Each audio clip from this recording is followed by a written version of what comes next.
just like the fantasy league. All right, what were you saying? Oh, I something was saying you in got to speak it into existence, just like the that's right. fantasy league.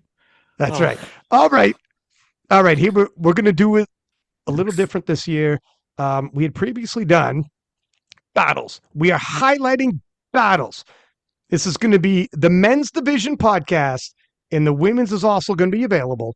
We're going to start off focusing on the battles at U.S. Nationals, and then at the end, give our picks for the national team selection. So people that we think are front runners to win it, we'll give the national team selection picks, what we anticipate they're going to do at nationals, and we might dive into some side stories about them and how they might fare at the world championships, should we so want to dive in.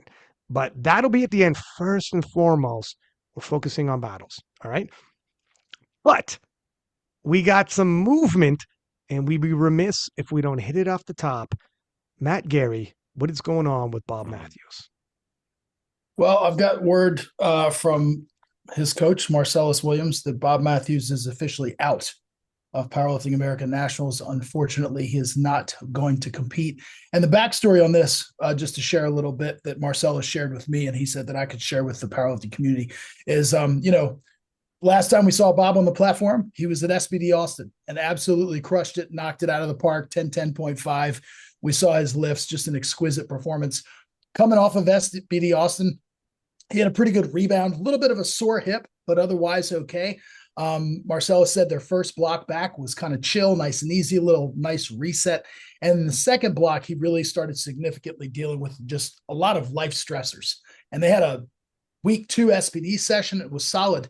But then out of nowhere, 2 days later, his neck just absolutely locked up on him to the point where he could not physically move his neck. He couldn't turn it left to right. He couldn't move it up or down.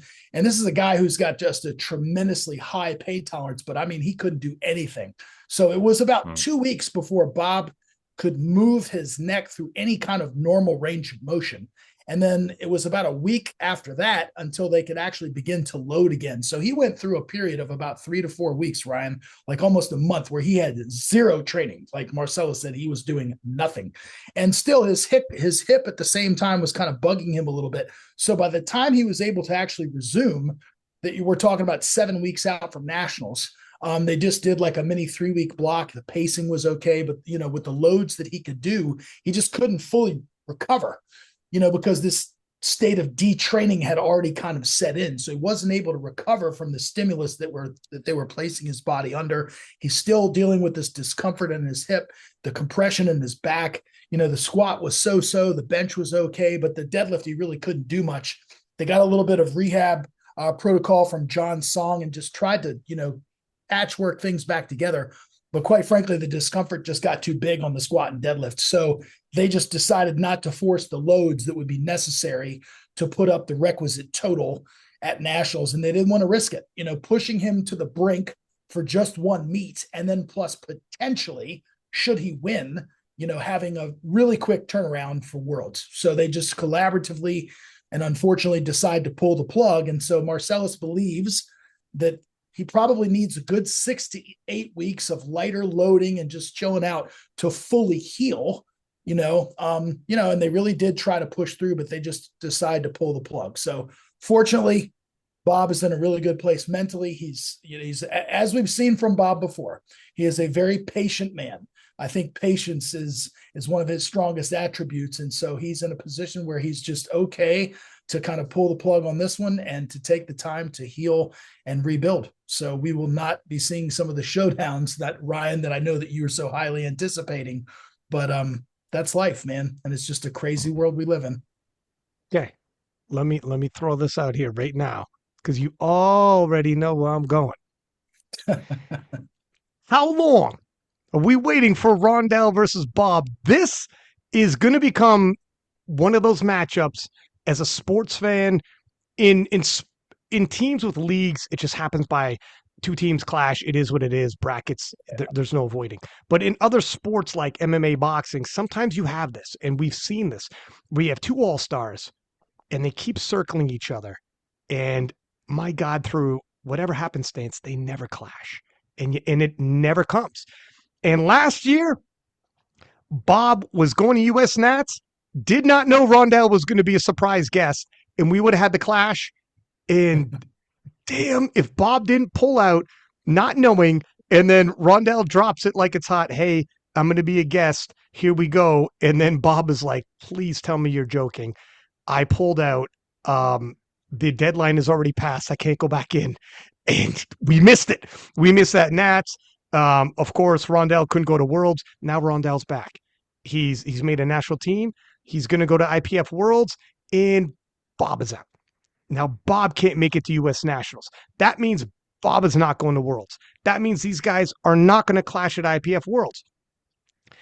And given... Is there any pathway to NAPF besides Nationals?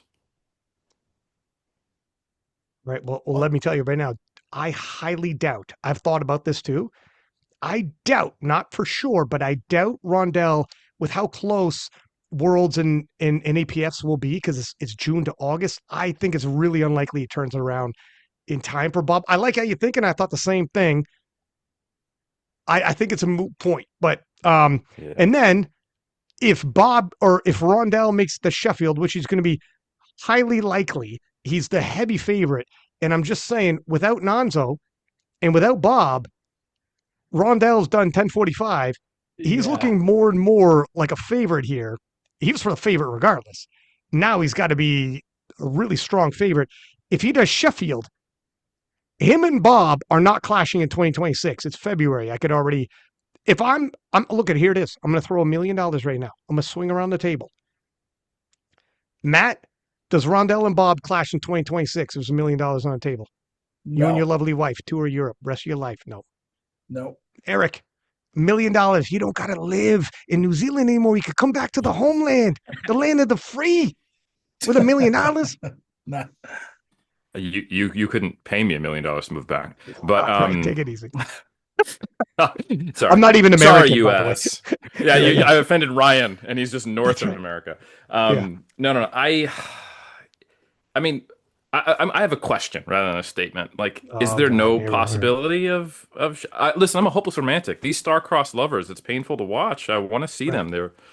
They deserve to be together, is what I'm saying. Is there not a wild card spot that could be given? I mean, come on, wouldn't that be the move? For Sheffield, are you talking? Yeah. I don't. Okay. I don't think so. I don't like I think that. we need an international meet somehow. And if he can't go to US Nats, it's not going to happen in 2026. Ryan, it's not going to happen in 2026. You would have to think that Rondell somehow doesn't go to Sheffield. And then and so his back half of 2026 is wide open. But then what? Like, even if his back half of his 2026 is wide open, what, they both cross their fingers that they're going to advance this or something? Or an SBD, Austin Rally type of thing. Yeah, that's what you have to pray on. Janee, what are you thinking? Unfortunately. I think the best or the most probable option would be like an advances meet type of situation, especially since both of them were supposed to do it. But they're also notorious for saying they're going to do stuff and then pulling out. So I would vote no. And plus, Sheffield's in the fall now. Sheffield's in November now. I mean, Rondell is going to Sheffield. He's not. That's it. That's a wrap. The only way. Okay, Rory, go ahead. All the facial expressions.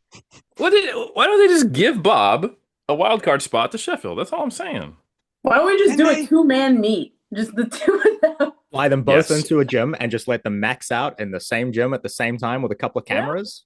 Hey. YouTube, baby. Some point it's going to come to that. I swear to God. Somebody would be willing to do it if they're both down. It's going to come to this. For the fans. Yeah. So for 2026, we're going to see Rondell, which is a total opposite of the past. Rondell do the international circuit, while Bob does not. And Bob is on the sidelines. Rondell does the international circuit. And again, they're going to circle each other for another year. We're going to see some amazing fire YouTube videos and trash talking back and forth and blah, blah, blah. We'll see some big gym totals. We'll see Bob resurface at one of those local money meets domestically inside US. He'll post up something huge. Rondell, we'll see what he posts up. and we won't get it, but damn. When this finally happens, first off, I'm going to be 175 years old, but when it finally happens, that podcast is going to be fire. It's going to be fire. It's Ross and Rachel. It's Ross and Rachel and Friends, and that's a cut that it shows how old I am. So, Janee, do you catch that reference? I know he's talking about Friends, but I never watched Friends, so I can't. Janee's like, I'm in my early 20s. Thank you very much. I was more of like a Martin type of girl. Like when it comes to the late night shows, She's like, born in the 2000s. I outed myself. I don't know, but people may not know that I'm white in my 40s. That's probably what they just learned from that. No, they know. No, they know. I don't know. It's hard to tell from my. Yeah, that's right. How hip and in you are. Friends, so to be fair, maybe I don't know. Maybe it's not so much of a generational divide, but Janee's got you back here. That's called covering you right now. You fitting in already, Janee. There, she's a team player already. She's got you. All right. So, a couple other people that pulled out. If we're on the subject, Russ said he was tentative on the podcast, saying if I could turn it around, and he's not going to turn around in time. That was very much a wish list thing. 5 weeks in the best of circumstances for Russ. He doesn't turn around that quickly, and this was not the best of circumstances. So not a major surprise there. A little more surprising, Petrie pulled out. Matt, do you have any inside scoop? I know you're close to Marcellus. Yeah, just an injury with Petrie. I believe it's like adductor / hamstring area. Apparently, my understanding is that he hurt it while deadlifting. He was as strong as he's ever been. Had a phenomenal squat prep. Bench prep. If you watch Petrie's YouTube video talking about the injury, kind of just the deadlift was kind of in the dumpster for a while, and he was just trying to manufacture something and trying to salvage something. And I think he got a little bit sick, went into the gym and tried to push it a little bit too hard when the battery was just kind of running low, and wound up hurting his groin and / hamstring to the extent where he just had to pull out. So that's his story. But I think, again, even though this is a setback for him, and he was obviously very much, going to be in the mix, presumably in the 93 class, which we'll get to, very deep class. But, in a good place mentally, just, going to take some time off, heal up, and get back after it. Okay. So I think with no further ado, then let's pop into the battles. And then afterwards, we'll talk about whom we think is going to be the national team selection. And let's just jump right into it. The Battle of the 66s. Matt, what can you tell us on your research about the Battle of the 66s? Good Lord, where do I start, man? Well, let's start with the reigning national champion and Avery Jackson. Last time we saw Avery was at IPF Worlds. Total had come down slightly over what we saw last year at Powerlifting American Nationals, where he literally and figuratively burst onto the scene. I think he won the session, and some of the people were like, who the hell is this guy? Kind of a shocker, kind of upset Jonathan Garcia, at that meet. And so he's looking pretty strong. He's coming in with the top ranked total, right? His nominated total, I believe, if I'm not mistaken, is 720 kilos. So he is quote unquote in that pole position. I saw him do a 275 kilo squat on February 21st. And if you saw that video, it was probably RPE 11. If anybody would have sneezed, I think he would have missed it. He did a 157.5 bench, I believe, on the same day, kind of a touch and go, quick pause, but he also pulled a 302.5 PB deadlift. So presumably that was done in an SPD session. Not certain where his body weight is, but that's kind of the best that we've seen from him. Interestingly enough, when you add up the sum of his PBs, and I kind of put this data in the spreadsheet for a lot of us to see here, because some lifters, hit all their best lifts on the same day. And most powerlifters, I would say, aren't able to manufacture that 9 for 9, 4 PB exquisite total, that signature performance that we talk about. So when you add up his PBs, they add up to 727.5, which is higher than his actual total. Second ranked total, we've got Jonathan Garcia, no stranger to the national or international platform. As we all know, American record in the squat, world record in the squat, huge squatter at 66 kilos with a 278 kilo squat.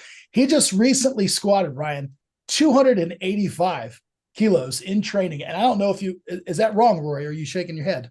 I know I'm shaking my head at how good that is. It was unbelievable. And he absolutely buried it. I mean, to tell you, he has ridden the line sometimes on depth. He put this sucker in the basement. I mean, absolutely unbelievable squat. He did that just recently. That was like 3 days ago. He did a 170 for 4 in the bench, Ryan. And what's going to be really interesting is tomorrow is March 1st, and it'll be very interesting to see. I've got some inside baseball, but I can't really divulge it on this podcast with regards to the bench rule. And as we know, Jonathan Garcia is kind of one of these, he kind of sinks the bar and, has a little upper body thrust and movement and so forth. So we'll kind of see how that may or may not affect his bench. His deadlift seems to be coming along. He doubled 240 kilos as recently as February 10th. And look, that's the story for Jonathan, right? He gets out of the gate fast. He builds that huge lead, or presumably if he makes a lot of attempts, and he's going to have to literally and figuratively hang on for dear life. And so the deadlift is not, that's his weak link. And he's going up against some other very formidable pullers, namely in Brian Lee. So Brian Lee is returning to the platform, at least on the national stage. With all due respect, I'll believe it when I see it. In other words, I will believe that Brian Lee is competing when I actually see him there on the platform. We thought that we were going to see him at some other meets. Apparently, he's coming back from a spinal surgery, is my understanding.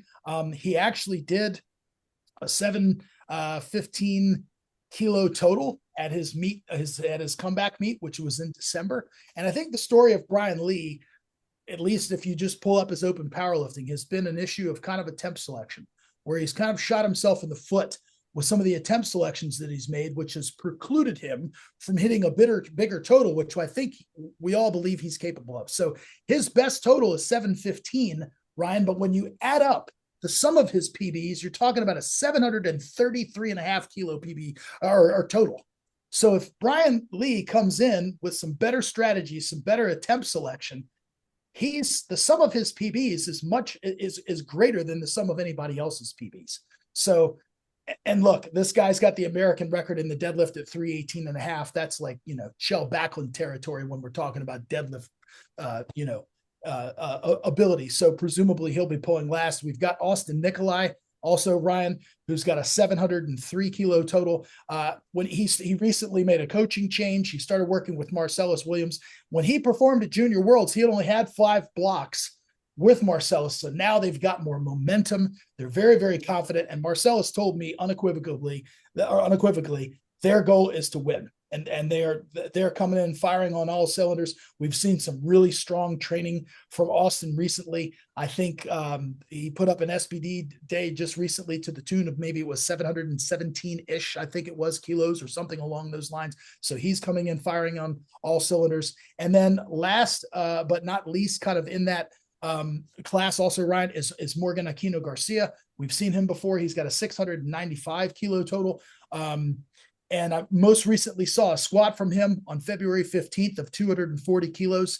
Haven't seen a whole lot else, doesn't post a whole lot of training, but that kind of rounds out what I think is a really deep class. I mean, we've got that's 5-6 heavy hitters there in the 66 kilo class, with just about any of these guys worthy and capable of taking the national title. So I think it's going to become a real battle. The game day coaching and the handling is really going to be important. Body weights at this weight class. I mean, obviously Eric can speak to that, with these guys cutting into 66, walking around at heavier body weights, competing in this weight class.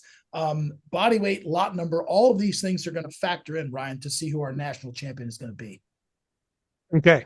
Let me throw a couple things out here. Matt's reading off of his notes, but fans of my scouting notes will see that today, Jonathan Garcia, just today, 285 kilo squat, sunk it too. So he did it again. He did two. He upped it to 285, and this is why doing your homework last minute sometimes actually does. See that I'm that guy who studied for the test the morning of, right? And comes up grabbing the most recent dibs on Garcia. So 285. He bumped it up another 7 kilos, and it looked good. And it looked deep. Jonathan Garcia just posted it earlier this morning. Also, he has a 260 deadlift he posted earlier today. Looked about RP 7-ish. And also today, a 180 bench. And this is all fresh hitting social media on Jonathan Garcia. So we're looking at a gym total. Now, it doesn't look like he did it all in the same day, 725. I don't know what that does for you guys, how that makes you feel. But 725 for Jonathan Garcia gym total doesn't look like all the same day, but if you could put it all together on the same day. Let me also say this. Brian Lee in December did 715 and he did one tune-up off of spinal surgery. Spinal surgery. Go ahead, Matt. I was just going to say, I'm wondering if, respectfully to Jonathan, and I'm not, I think he posted the same video twice, Ryan. I just watched the video. He might have. I think that 285 squat, if you watch those two, because it's his first two posts side by side, I think they're actually the same squat, but he may have just posted it again. Didn't get enough likes. So when did he do it then? When did he hit that 285? Do you know? Well, that was like 3 or 4 days ago. So the first time that he shared, with the bench and deadlift all together in the post.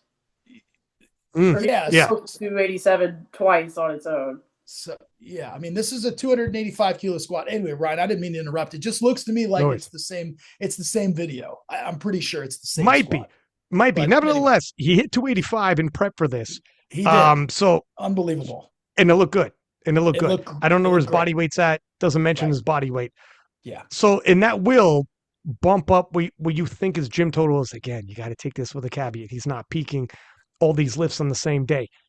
And talking about Brian Lee, 715. So we did, coming back from spinal surgery, did one tune-up in December, did 715 on body weight inside the 6 kilo class, 715.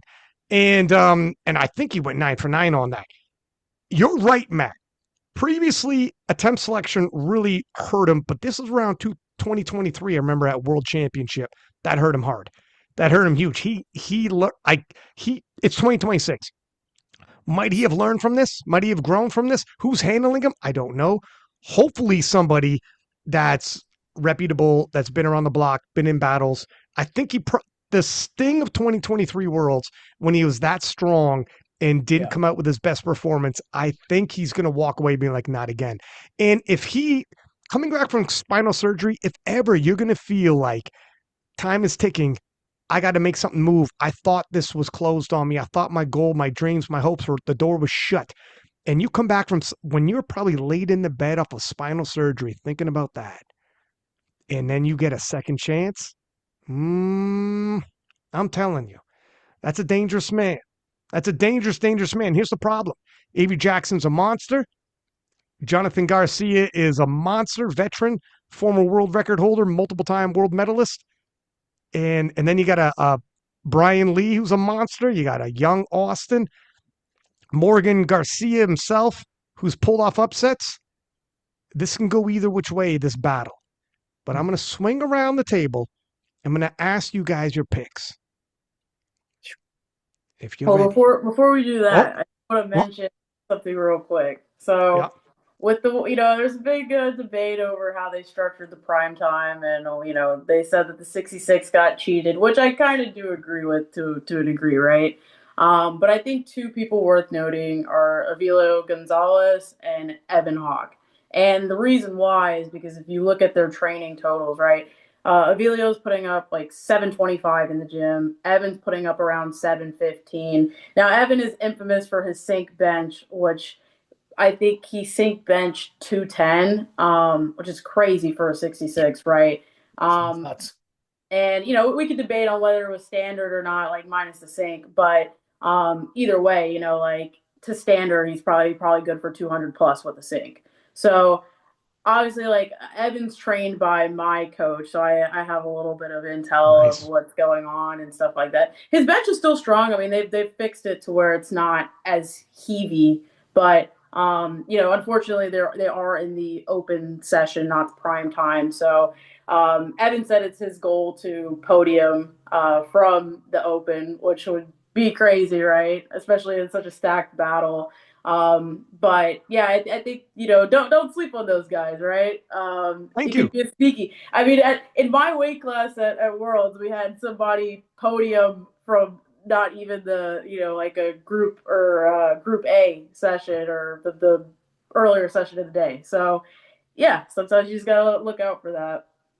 First off, thank you. Go ahead, Matt. No, I was just going to add one more lifter to the mix, Ryan. I'll be coaching him in the morning session. Didn't make the cut. His name is Joey Correa. He's coached by John Downing, formerly of the Strength Guys. Okay. He lifted at SBD Austin as a light 74. He weighed in at 72 kilos, basically just didn't, cut from 66 and had a 720 kilo total. Now he is going to be lifting in the morning session. So we're going to try to put up a total that is going to, set the pace for the guys in the evening. So just throwing him into the mix there. All right. So we have 7 people that could hit over 700 kilos. That's crazy for the 66 kilo class. Yep. That's absolutely insane for the 66 kilo class. Even if you get 5 of them, even if 5 of them total over 700, that's nuts. But there can only be one who wins this battle. And there can only be one who goes to the world championships. I want the picks. And I'm going to start with a doctor. Like a real doctor or like a PhD? I mean, That's right. One of y'all has a heart attack. It doesn't even matter if I was physically there. I'm still calling an ambulance. So I don't know if you want me to start. You're dead.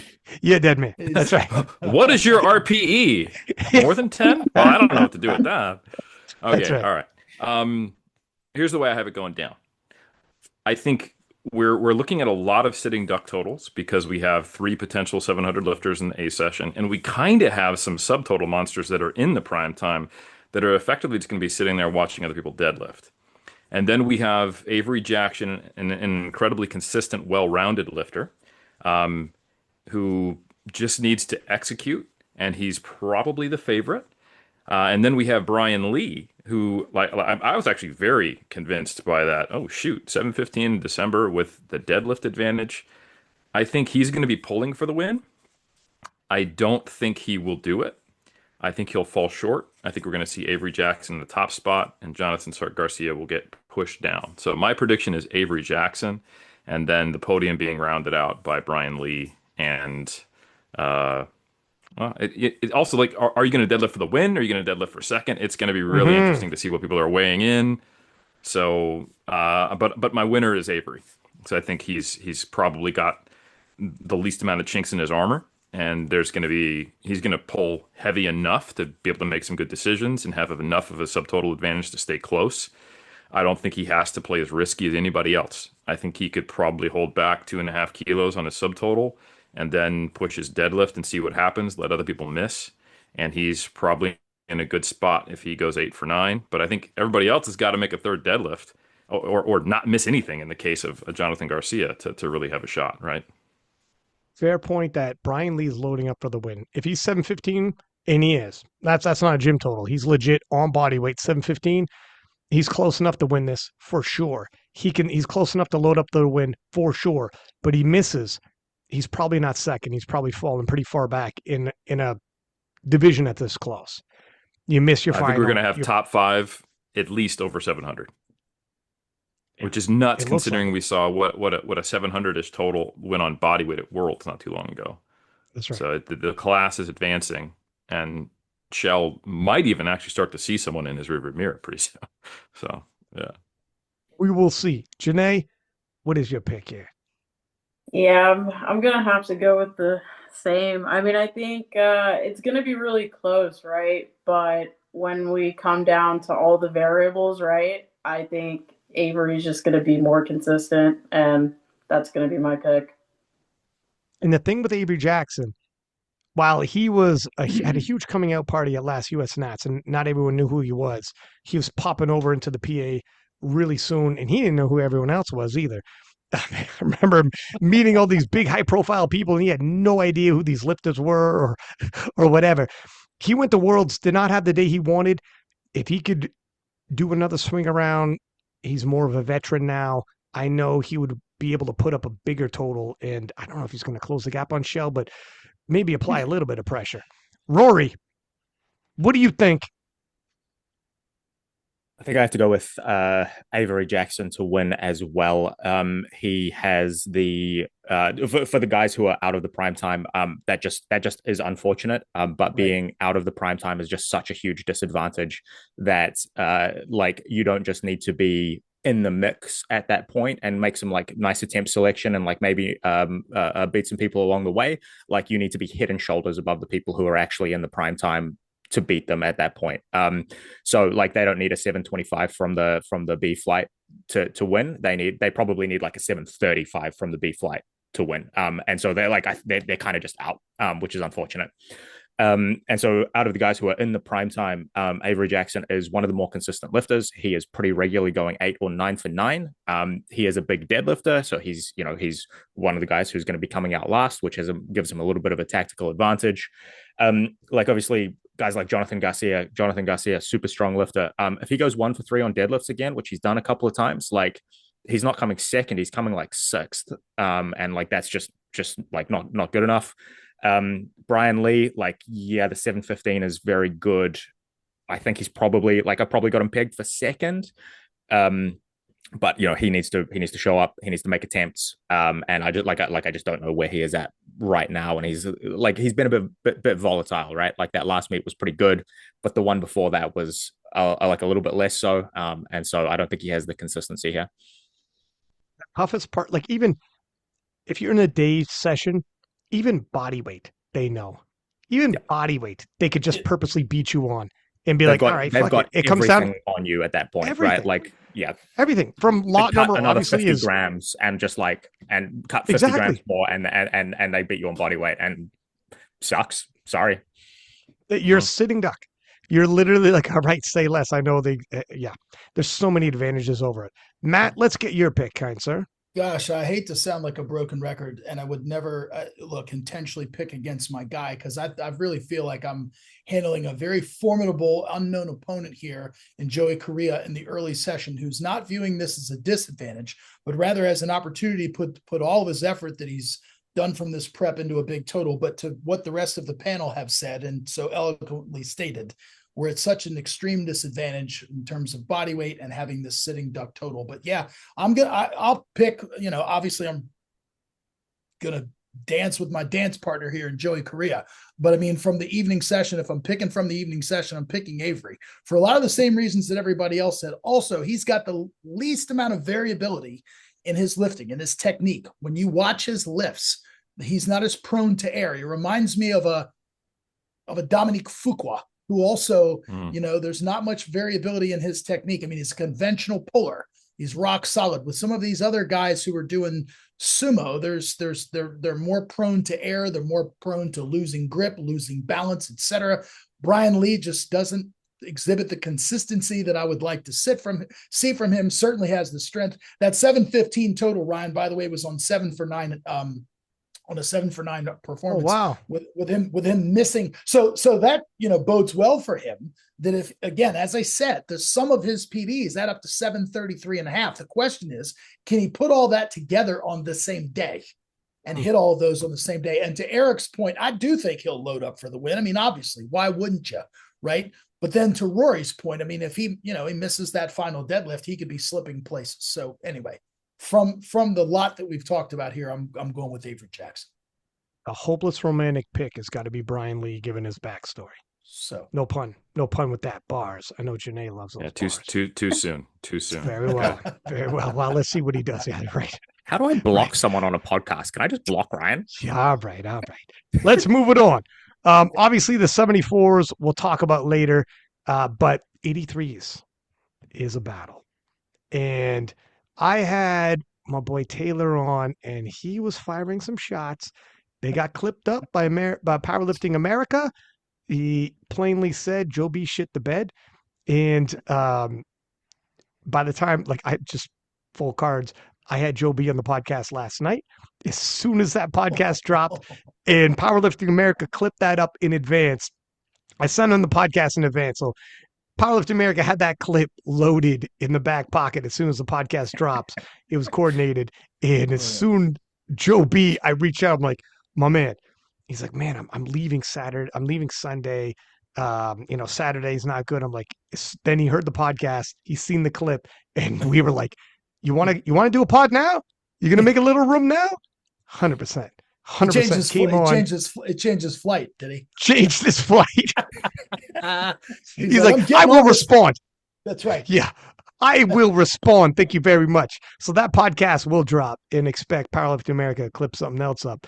But we got something here. Look at Russ said, based off of what happened at Sheffield and all the flights and everything, he thinks Joe B is going to be under 900 kilo total. And I had Joe B on the podcast, and I could tell you, Joe B said, I don't think I'm going to need 900 to win it. I'm thinking around 897.5 will win this for me. Now, is that wishful thinking? Is that what he's hoping for?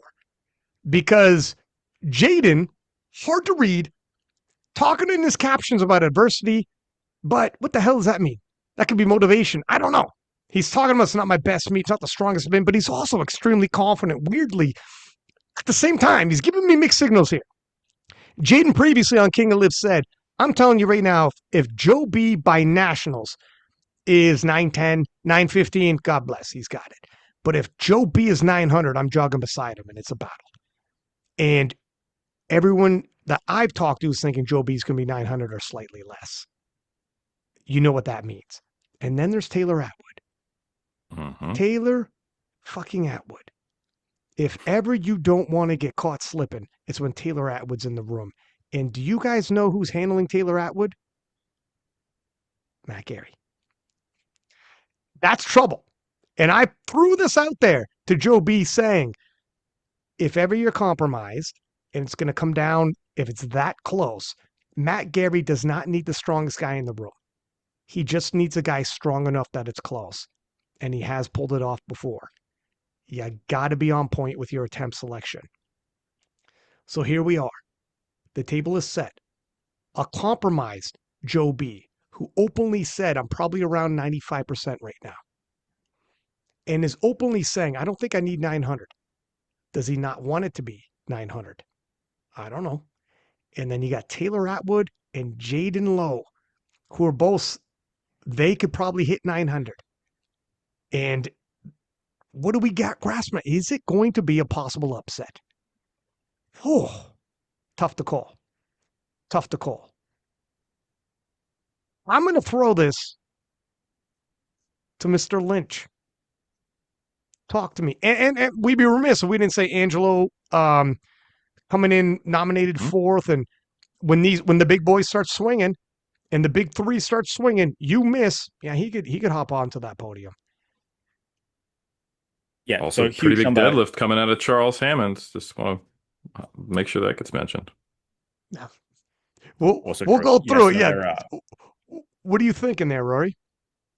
I'm really only looking at the people who have a shot of going above what Joe B did at Sheffield, which was 856.5. Because if they can't do that, then they're not in selection contention anyway. So, like, I think realistically, that means that we are looking at Sean Jen on the best day of his life, Angelo Fortino, Jaden Lowe, Taylor Atwood, and Joe B. And I think everybody else, fantastic lifters, like nothing against them, but 856.5 would have won worlds not very long ago, and that's what you need to even be in the mix now. So tough if you live in the States. So something that I do not know about Joe B is how well he is able to turn around a meet and come back and hit something else good later. And I think that's the biggest variable here that's going to determine sort of how things end up shaking out. There are some lifters who are able to do sort of meet after meet after meet and consistently put up not necessarily their best performances, but like pretty good performances. And some examples of that are people like Agata Shiko, who before she was banned competed like 8 or 9 times in the sort of 12 months leading up to her ban.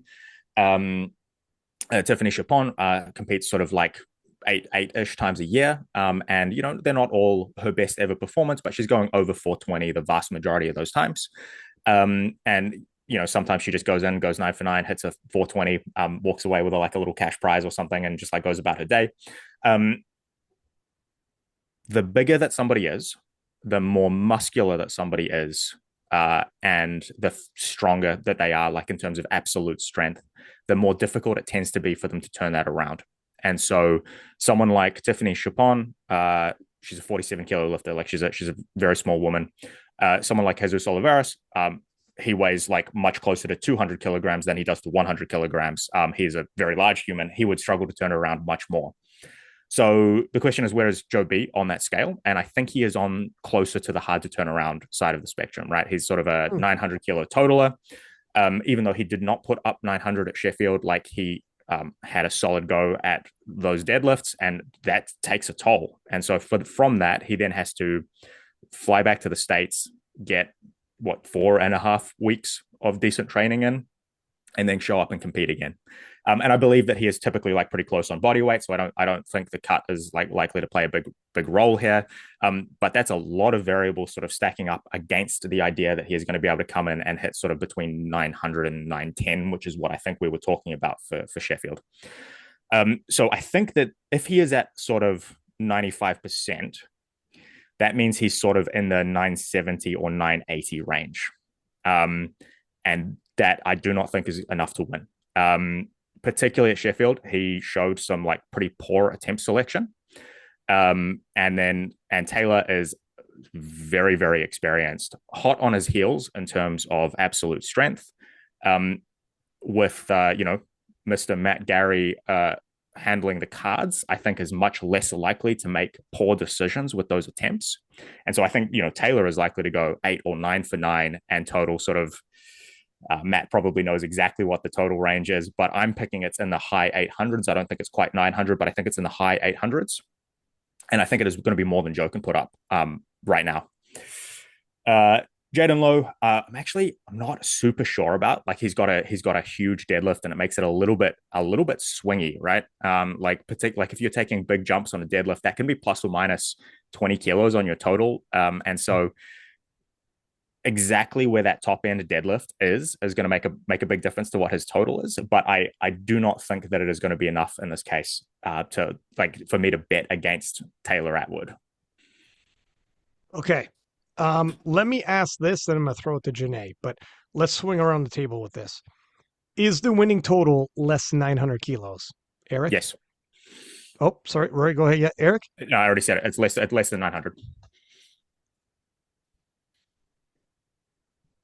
Yes. Matt? You're muted, love. Sorry, my bad. I probably need to abstain from this conversation. Yeah, I figured the recusal was coming. Recusal. First of all, I'm not buying what Borenstein is putting down. I haven't listened to the podcast because you haven't released it, but I'm not gonna fall into any trap thinking that he's coming less than his best. As a game day coach, I have to anticipate that he's firing on all cylinders. So that's what I'm assuming, is that Joe is firing on all cylinders. I think the world assumes he's not, but yeah, I'm not going to make a comment on the total. We're playing to win. And obviously I'm rolling with Atwood 24/7, 365. So, obviously. Yeah, fair enough. It would be revealing too much. I'll say what Taylor said on the podcast. Everyone's already heard it. But he said it'll be less than 900. Now, is Atwood playing the same game Joe B is? They're both saying the same thing, but are they both trying to finesse and be like, hey, just shoot for 9 or 890 and you'll be fine, kid? Right. It's like, I don't know. All right. Janee, what's your pick? What's going to happen here? Yeah, as far as the 900 kg total thing, I think I don't think we're going to see over 900. It's not out of the realm of possibility, but probability speaking, I'm going to go with probably 80, 90, 10, 20, But yeah, no, this is a tough one because, I am a Joe Borenstein fan. I cannot lie. So if I had to pick my personal favorite to win, it would be him. No offense to Atwood, but or Jaden. But he kind of shot himself in the foot with the Sheffield performance, not gonna lie. So I think the big issue with his Sheffield performance, and I could be wrong here, but just from the people that I talked to, I mean, he was putting up some really heavy numbers in training, very close to Sheffield. And I just, we can debate about the best way to train or taper or whatever, but I think that it was just too much, like, what was he took a bench that was like a 222 or something. Yeah. It was hard, right? It was very hard. And personally, if I did that and then tried to turn around a week, even with a good taper, no, I'm just, not going to happen. So, I think it's going to depend on how greedy he wants to be in training. I think he's going to have to fight the urge to want to hit heavy numbers, maybe, and maybe not. Maybe Sheffield was a humbling experience for him, and he learned. But yeah, that is a really quick turnaround, and I think we're kind of at the point where what Rory was talking about, where is he going to be able to have that quick turnaround? It's hard to say. I don't know. I don't know. All biases aside, I'm probably going to say that Atwood has a better chance at securing solid numbers, putting them on the board. Having Matt Garrett on your side is always a pro. So, yeah. As much as I hate to say it, I think I'm gonna have to. Oh man, I think I'm gonna have to put my money on Atwood. I don't know. Yeah. How crazy would it be if Taylor Atwood returns to Worlds? Yeah. Oh my God. He's 38. I believe he's 38 years old. This man is a middle-aged man with kids and a That's real not ass odd. job, and he's going to be that would be the nutsest. Eric, He's not oh just an sorry, online powerlifting coach. that's right. No, that's right. He's not just an online lifting coach. That's right. Thank you, Janee. It's always a debate on how real of a career that is or not. That's right. No. There's another debate we have to have. There's another debate. We have. Eric, what are you picking here? This is a tough one. So I have a couple things to say. I'll try to be succinct because I know we got a lot to talk about. The podcast with Taylor was very telling. I've known Taylor's coach, nutrition and training, a long time. I've known Taylor for about 8 years. And we all know how much he is historically outspoken. Now, obviously, he has reined in that a little bit. He's learned a lot. He's grown. He's older. He has kids. But the number of times which he tried to self-edit on that podcast and go, maybe I'm not that strong, was notable. I feel like he was trying to hold back, indicating that he was as strong as he actually wanted to share. And he does talk about being a competitive advantage, but there's this push and pull where he doesn't like to be counted out. He wants to be given the respect he's deserved. He finds a way to feel like the underdog, even when he's head and shoulders above everyone. It's part of the reason, I think, of what makes him great. I think he's got a pretty big total in store. And I think the other interesting thing is you got to think about what would you do right now from a programming perspective if you're Joe B or Joe B's coach. You need to get some load exposures in there. And you're potentially going to have a better day than you expect. There's a phenomenon called regression to the mean. He had a really bad performance. He's not just going to stay down there. That was an abnormally low performance. He's going to come back up. They're going to want to throw some heavy weights at him, but not too much. And they're going to be going, well, how much do I drop volume but keep the volume in? How high do I go and load? There was probably a tough conversation. But what I think the kind of the best case salvage scenario there is that you're able to do something, especially because he's reasonably young, in that kind of 95 to 99% of your best range is my guess. So I think he's probably going to be good for something in the 890s if I had to guess. I think he's being optimistic, or maybe hiding things, saying I could do 900, but I won't need it. I don't think he believes that. Like when he was talking about, if we went pre-Sheffield and you listen to Joe B talk about this, he was like, yeah, these other guys are good for it. We need to be prepared for that. We weren't sleeping on Taylor, so it's a slightly different message to now be like, yeah, no one can hit 900. I won't need it, So I don't buy that either. So I think he's gonna salvage a pretty good total for him, but not his best. And I think that leaves him vulnerable. And another really important thing about that Taylor Atwood podcast is something he said. Every time I've focused on other lifters, it's bit me in the ass. I'm going to focus on doing my best. I want to do my best performance on the platform. And he is an incredibly well-rounded lifter. He's got a really good handler who has that same philosophy. They're going to be unified, and he's going to be able to put up an incredible performance that is going to get him, I think, close enough to actually beat Joe B. And the only wild card here is you have a 20-year-old who has a huge deadlift, whose total has been going up and up and up. And, Jaden's actually surprisingly consistent for someone his age. Like the last, I think, 4 meets he's had, he's gone 8 or 9 for 9, and the numbers have just been going up and up and up and up and up from like low 800s to high 800s. So, I don't know. So I think there will probably be a pull for the win by Jaden Lowe, and that will be an interesting thing to occur. A little bit of probably a game of chicken there. So my money is on Taylor Atwood, but I think this is actually going to be a far more contentious class than Joe B wants it to be. The romanticized pick is Taylor Atwood. The hipster pick is Jaden Lowe. No, I 100% want Taylor Atwood to win.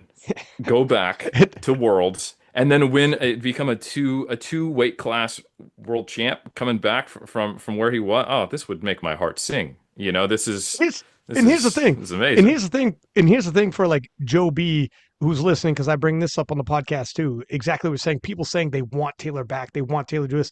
It's nothing against Joe B. It's just when you've been a veteran of the game for like 10 years and you come back in any sport, people like, he's back. Oh my God, he's back. Oh my God, you're the guy that you came up with. All of a sudden reemerges in the younger crowd who didn't know who he was. Or like, who's this guy? And it's exciting. And your hero, that's young now, early 20s, like a Joe B. Picture Joe B being the man like he is now for years, falling back. Other 20-year-olds, when he's in his mid-30s, are whooping his ass, and all of a sudden he reemerges, and a Janee will be like, I remember Joe B when he was a kid, and I remember, and all of a sudden Janee will be like, Joe B's back when Joe B's 38. And it'll be the cycle. You'll understand, if you're younger, you'll understand when Eric says that. It's nothing against Joe B. It's just about when you have that hero that you've seen all that time and they start coming back and you start remembering the nostalgia. It's a feel to it. But I love Joe B. I'm glad he's here. Sorry, go ahead. I was just going to say it is purely my own old age and still being an athlete where I don't actually care about Taylor Atwood winning. This is my own personal validation that I need. That's right.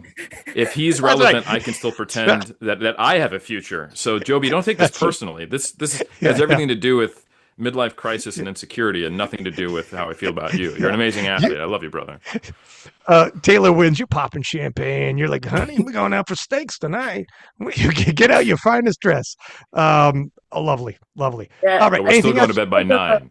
That's right, of course. Side of that, it's like I think that's why I'm a Joey B fan, because I think as there's a lot of young juniors and sub juniors coming out of the woodworks, and we're just like firing shots, and I'm like, hey, especially in my weight class, it's like there's not really a lot of young, good 69s.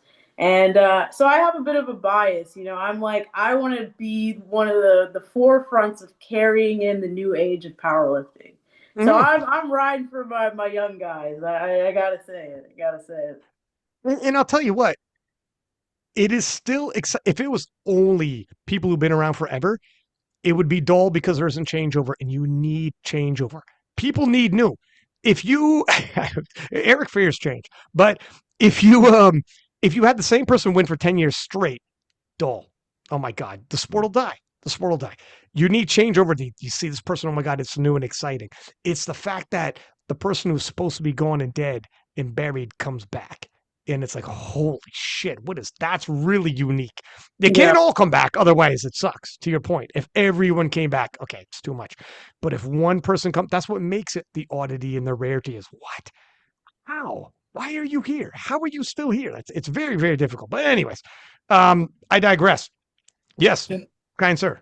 I just want to, can you give me the 90 seconds of your time for the listeners out there who like data and who really like to get into these battles? We've got these 4 lifters are all going to take a very tortuous road, if you will, to get to their total. And so you're going to see some lead changes in every single discipline here. Because when you look at let's talk about the reigning champ first and Joe Bornstein. He's the third best squatter, right, with a 307.5 kilo PB total, right? He hasn't shown a lot of top end since Sheffield, so we really don't know. All the stuff that we've seen on social media has been sub-maximal, it's been rep work, etc.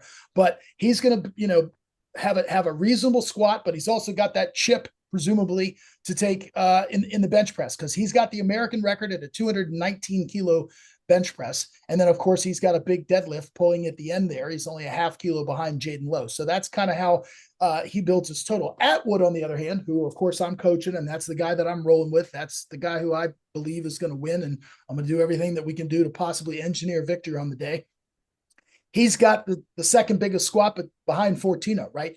Big squatter, 700-pound squatter. The last we saw Taylor that he posted anything, he did 305 for a triple. That was on the last day of the year. So again, that's almost 3 months ago, but 305 for a triple in the squat. He also is right behind Bornstein in the bench. Essentially, they bench about the same, within a half a kilo to a kilo of one another.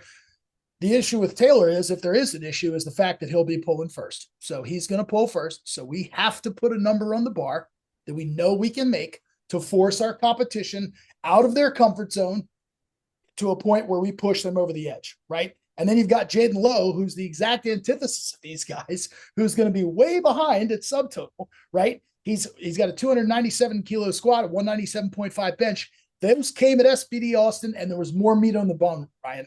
Both of those looked easy. He probably had more kilos in the tank. And then he had that 378 kilo deadlift that was initially 2-to-1 bad lift, got overturned to a good lift. I happen to think, from watching the live stream, that it was a good lift. I did not see the whole of the bar go down. So I personally, just looking at the live stream, thought that it was good.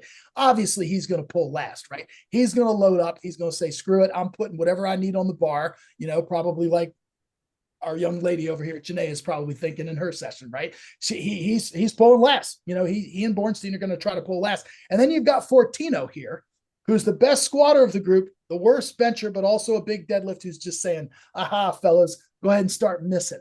And if any of you start missing and I put together my 9 for 9 day, look out, and I might be able to sweep in. So it's going to be really an interesting battle. I just wanted to kind of throw that out there, Ryan, because we're going to see a lot of lead changes. So if you're watching from the live stream, don't turn your eyes away. You need to stay tuned, because this battle is going to go back and forth down to the very end. That's a hell of a promo, sir. Okay, thank you. And let's move on to the 93s. And we had two big names drop out. The biggest of big names when it comes to Russell Orhe pulls out, Petrie drops out, World's bronze medalist. So we have two huge names pulling out, and it looks like you got yourself a case of the big three, and immediately under them, some close contenders that should the big three start missing. But we still have some monster names. How about Jonathan Keiko, who Russell Orhe himself says probably the most accomplished 93 of all time is Jonathan Keiko. And everyone's super high on Will Ball, because Will Ball did 920 at a local meet. Jonathan Keiko would tell you, that's nice, but I did 919.5 at U.S. Nationals a year ago. And you're not giving me half a kilo a year later? And I did that battling giants. 919.5. So 920 at a local meet, cute. But I am battle tested as they come. Probably the most battle tested 93 of all time. This guy has never had an easy day in the office. But let's talk about Will Ball. My God, is this man talented. At just 20 years old, putting up 920, and the rate of progress, I won't get into his numbers and cannibalize your guys' content, but you guys seen, we're sharing our scouting reports here. He's posted some big numbers, and he is definitely on pace and fitting to put up a big total. And if you're wondering, does he cut a lot? No, he does not. He usually makes weight relatively easily. And so what you see in training, likely, at least from the standpoint of weight cut, you should see the same on the platform. However, the big one will be, and Matt, Rory, all you guys know, handling. This is a whole nother deal. doing that when you're at a local meet and doing that with these other people in the room, everything changes. Among those is the pressure when you look around and you got people like Keiko in the room and people like Gavin Naden and everybody else who's going to be there. Are you going to shoot? Are you going to overshoot on your seconds? Are you going to look? Even Joe B himself, when he had Taylor Atwood in the room, overshot on his second attempt deadlift, almost cooked himself. He straight up said on the podcast live in studio session at the meet, I almost cooked myself with that one. I'm not sure if I could have done that weight again for a third. If Atwood would have hit, I would have been in trouble. That's what happens when you have comp in the room with you. People say, oh, it's not basketball. You can't take the ball from me. So what does it matter if you're there? I'll tell you what matters. You start overloading because someone's there and you're trying to win too hard and attempt selection goes out the window and the strongest person doesn't always win. Yes. Yeah, we all got 60 seconds on the platform. What does it matter if someone else is there or not? It happens. It's crazy. If you tell me you don't think it happens, you don't watch powerlifting enough, you haven't seen it enough. All right. Look at Tiffany Chapon, probably the strongest 47 in the world at Worlds, and she didn't leave with the world title. Don't want to belabor my point. This is a battle. And then there's Gavin Eden. There's Delaney Wallace as well. Let me tell you some inside baseball because Gavin Eden has not been posting any of his lifts really. So I asked Gavin, what's something that I could share with the rest of the world here on the preview show? And Gavin gave me, what did he say? Hold on a second here. Okay, he says, 1,000. Gavin Eden is my favorite lifter in all of powerlifting, also the most handsome. He is going to win 2026 Powerlifting American Nationals. Well, all right. So take that what you will. He told me to tell the world on the previous show.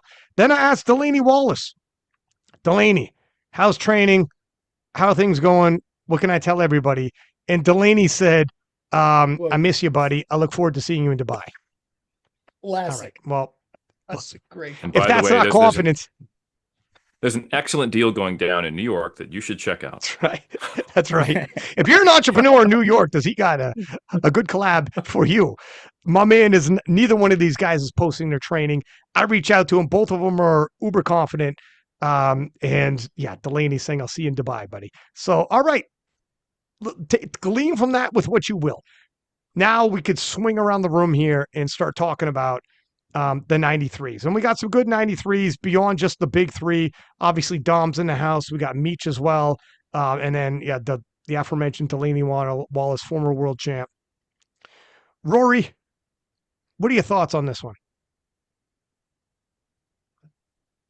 I am like if I'm making my romantic pick, which is what you kind of said about Atwood before, it's I would really like to see Delaney Wallace back at Worlds because I think he's a really like fun competitor. He's a really like lovely guy. No idea where he's at. Like no clue where he's at. He has not posted anything since like November last year or something. Does that mean that things are going incredible and he's going to come out shooting with a 930 total? Maybe. Does it mean he's working through injury and has had nothing interesting to post? Also maybe. Like I've got no idea. So I can't just like gift him 30 or 40 kilos to like get into that range, right? Like so I kind of have to assume that that's not happening. So out of the people who I think are like in real contention here right now, based on what I've like actually seen, I think Jonathan Keiko is looking really good. I don't know if his top end is quite as high as some of the other lifters, but what I do know is that he will hit his top end. Whereas there are some lifters who theoretically might be good for 935, 940, like pull whatever numbers you would like. But if you can't make the attempts, then it doesn't matter what your theoretical top end is. It matters what total you actually put up on the day, right? That's what makes you a good powerlifter. And Jonathan Keiko, I think, has missed about as many attempts in his entire life as William Ball has in like one meet, which is like wild, right? So William Ball, probably the single most talented person here, though, right? And like being the strongest person in the room doesn't automatically mean that you're going to win a powerlifting meet, but it's the biggest advantage that you could have as well. And so, like, I'm not like looking past him, but if we look at his last 3 meets, he went 1 for 3 on squats on one of them and 0 for 3 on squats on another one of them. And so, yeah, he did 920 at a local meet with where he won his class by like 240 kilos or something. Can he do that again with Jonathan Kaiko, Gavin Aiden, Demetrius Smith, Dominique Fuka, and Delaney Wallace like breathing down his neck? Like that's a really different situation to be under, right? Like there's the psychological pressure of being in a room where there's like, 6 of the strongest men in the world trying to beat you at the thing that they are really, really good at. But there's also the tactical pressure of like, yes, you have deadlifted 375, but if I put in a deadlift attempt, it's going to make you have to deadlift 385. And then I just like stand there and watch and see if you're going to do it or not. Like that's the tactical pressure that you can put somebody under, particularly if you're experienced and your athlete or very well, or what your top end deadlift strength is very well. That's something that you don't get to learn in a local meet where you're sort of putting on an exhibition. It doesn't mean he's not good for a 920 total, or probably more, to be honest. It does mean that he is going to be exposed to a bunch of new pressures that we haven't seen him under before, or haven't seen him under for a while, at least. And I don't know how he's going to respond to that. So if I have to pick, I'm picking Jonathan Kaiko, like Mr. Consistent. His training has been looking really good. He's been hitting some what I think was a deadlift PB recently, or at least a training PB, I think. His bench is looking good. I've seen maybe 1 squat from him recently, and it was decent. He hasn't been posting it that much. I know he historically has had some issues with his squat, but like I think he's looking strong. And I think that he will go 8 or 9 for 9, and set a very high tide mark for everybody else to reach for. Yeah, I'm going to throw this to Eric, but let me preface this with this. You had said Will Ball likely the strongest guy in the room, but I'll tell you this. Heiko said straight up, I've hit PRs across all 3 lifts. He didn't show his squat, but he said, I just hit a big squat PR this week. That was in one of his captions. Didn't show it, but he said he had a big squat PR. And he's PR'd across all 3. Is it singles? Is it rep work? Or what is it? I'm not entirely sure.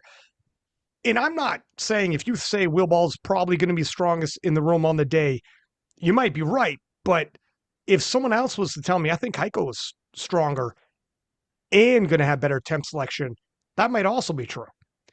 And then you could also say, look, Will Ball hasn't been tested, but just because he hasn't been tested doesn't mean his attempt selection won't be there. I think he's stronger and will have better attempt selection. He just hasn't had the opportunity to show it yet. That could all these things might be true.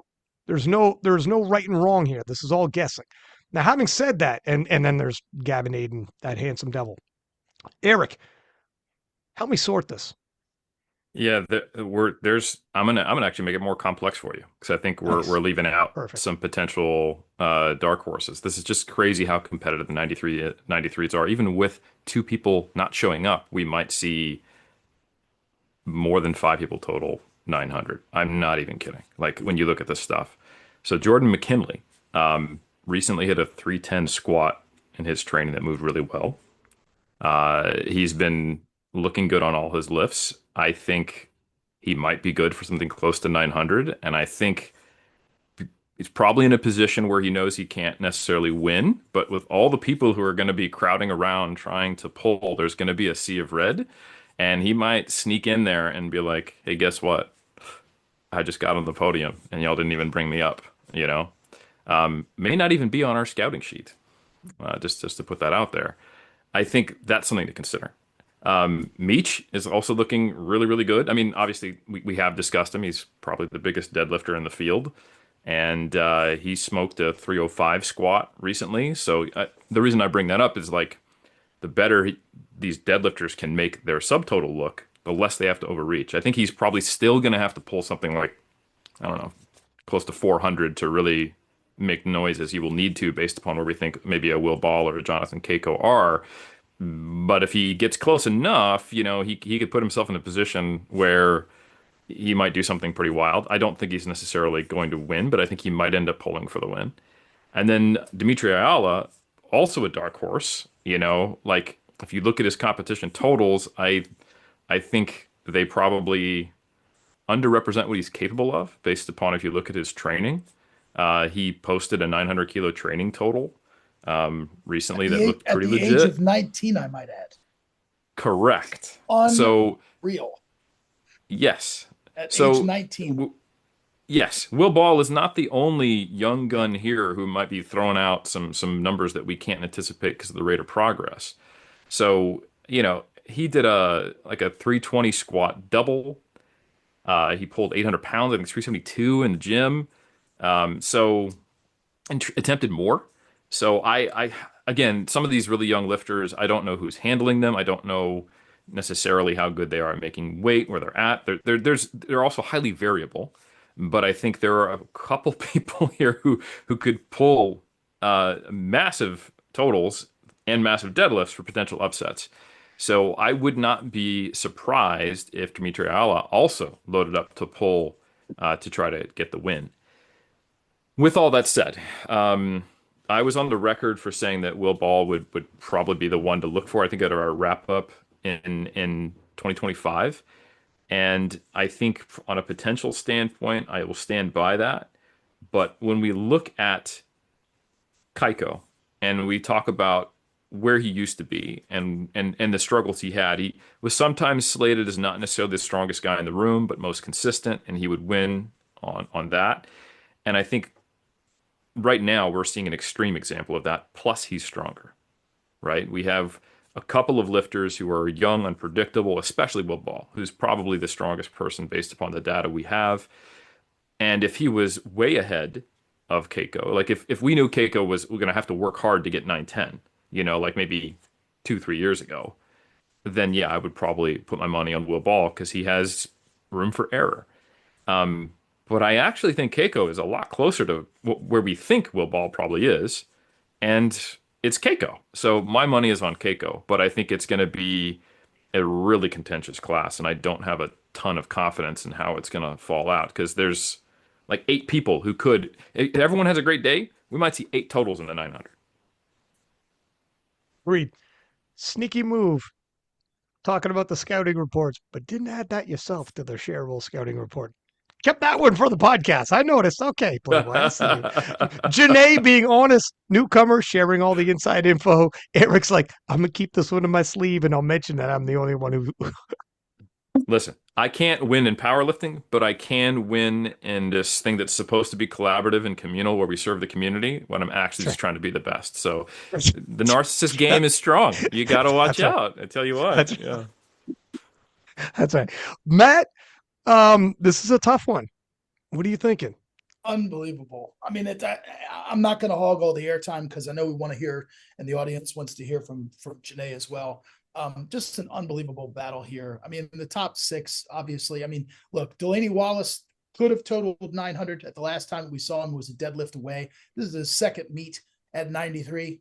One can only assume that his comfort within the class, his body, his recuperative powers, all that have benefited him well. And so, yeah, it's like Delaney to come in confidently. It's like Gavin to come in confidently. Again, we've seen not much of either of them on social media. So we just, I guess we have to kind of take their word for it in terms of where we think we're gonna land. But in terms of and likewise, also with Dominique Fuqua, who I believe is a dark horse here, Ryan. He's coached by Steve DeNovi. I was able to help last year, and Dominique got on the podium with a 900 kilo total. And all I know is in talking to Steve is that he was going to do SBD Austin, Ryan, but pulled out just because a lot of the other competitors kind of pulled out. And he's like, I'd rather just take the time to build into nationals. His prep is looking better than it was for SBD Austin prep. And Steve said that he was just putting together an unbelievable package at that particular time in the neighborhood of 10 times body weight total. So again, take that for what it is. Again, I mentioned him earlier in the podcast, rock solid when it comes to technique, high bar squatter, medium grip bencher, and a conventional deadlifter. So you're not going to see a lot of misses on technique. If Dominique misses, it's probably going to be because of strength. And when we swing around to some of the other lifters, I think the scariest of all of them is Demetrius Smith, just because of his age and how young he is, and that deadlift. I mean, he's likely to pull last. He has a 380 kilo pull to his credit. He just vaporized 355 like a week ago. I mean, it was an absolute, or 10 days ago, 355 was an absolute joke. So Lord knows what this kid is going to pull. And to everybody's point, likely going to load up at the end, if not for podium, for the win, of course. And then we've got some of the, in the usual suspect, if you will, we've got Jonathan Kaiko, who's right there all the time, just as consistent as the day is long. He's got the highest hit rate, coming in at 8.3 average out of 9 lifts. Obviously going to take a bench press chip. We saw him bench 250 kilos, Ryan, not long ago in training. He's also hit 240 back in February. So the bench, I imagine with his cut is still going strong. Haven't seen him post much on squat, but you said that he's put up a PB. And I think to his credit, Ryan, is where some of his PBs are coming from is he's hitting lifts, heavier lifts in prep than he's ever hit before. So look, I think actually coming in, Ryan, to your point, because he said as much for his deadlift. Like, I haven't pulled this much before in training leading into a meet, and he's repeatedly been pulling 340 in training and so forth. I think Jonathan Kaiko might be the strongest guy in the room. I think he might be coming in with the highest ceiling, and he is without question the most battle tested and the most consistent, and he's going to have a chip in the bench press. I mean, death taxes and a chip in the bench press are things we can count on from Jonathan Kaiko. And so, and then of course we've got the prodigy, if you will, and Will Ball putting up this 920 kilo total. So, I mean, and Will Ball just recently pulled 365 kilos yesterday and crushed it. I mean, absolutely made light work of 365. So Lord knows what he's going to load up. He also hit a 312 and a half squat on February 26th, and his bench seems to be on the come up again. We saw kind of this drop off from the last competition. Again, I think he benched 222 and a half. To Rory's point, that was a local meet. The standards probably not as tight. And then I saw kind of a downturn in his bench. Well, his bench looks to be coming back around now. And so we're going to see if he can meet the standards, literally and figuratively at this competition, under the strict judging, under the lights, and neck with people who are his equal. And so, look, Ryan, I think if you're putting a gun to my head and asking me who am I picking, I'm rolling with Kaiko, just because he's battle tested in the consistency and the fact that, it's kind of like, Omar Little from The Wire. When you come at the king, you best not miss. And Jonathan Kaiko doesn't miss often. So if you had to put a gun to my head, I'm picking Kaiko. But any of these people that we've mentioned before are formidable opponents, and any of them could claim the crown. So going to be an intriguing battle. Much better reference than Friends. Thank you for that. God, fucking, my man quotes Friends, and Matt Gary quoted The Wire. The Wire. All right. That's and Janee doesn't know either reference because she was 2 years old when The Wire came out. Janee, but I'm telling you, Janee, double back and watch it. It's fire. Watch The Wire. The Wire? Oh, phenomenal on HBO HBO. or a movie? It's a TV show. No, it's not a movie. It was basically that hurt. That fucking injured me, Janee. That injured me. I'm going to be honest. So Janee, I got this. We're going to take a second just for this. I'm sorry. So Janee, hurts my soul, but I honestly do want to get your opinion on it when you watch it, because in my opinion, it was the first show that stopped going on an episodic-based format and built a longer arc over multiple seasons in a really meaningful way that kind of set the standard for the current way shows are done.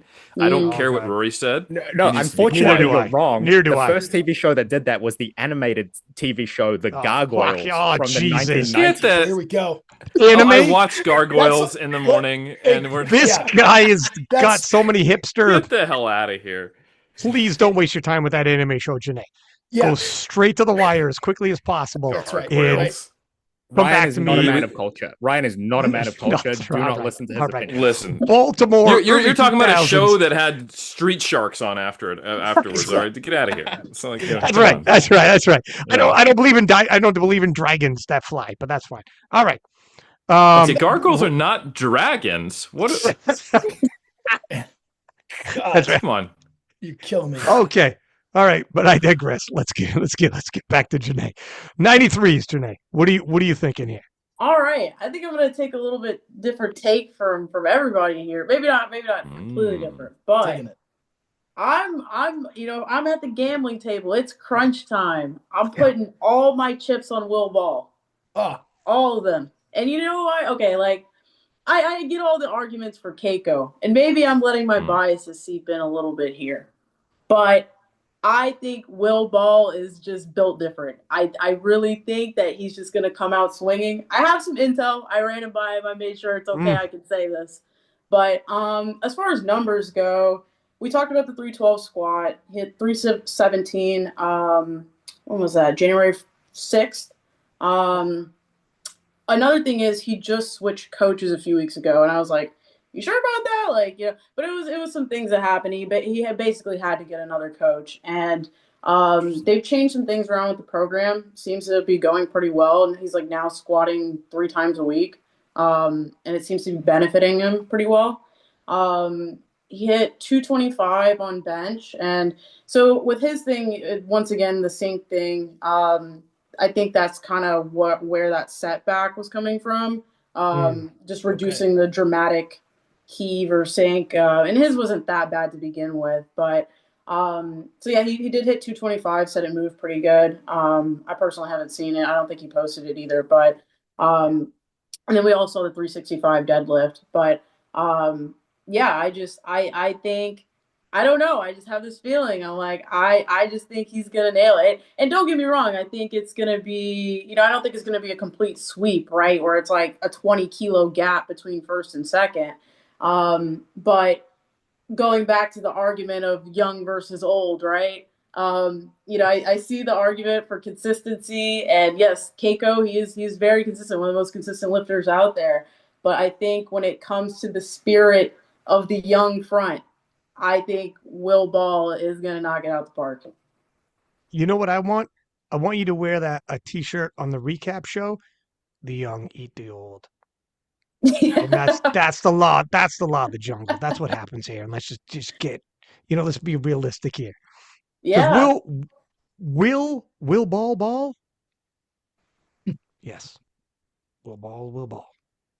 When you say he changed, and to speak to the squat inconsistencies, right? I can't speak to Origins, but I can speak to Nationals where he bombed out. So he had Joey's team handling him that day, and in the warm-up room, they gave him some type of different cue for his squat, and it essentially just messed up his depth.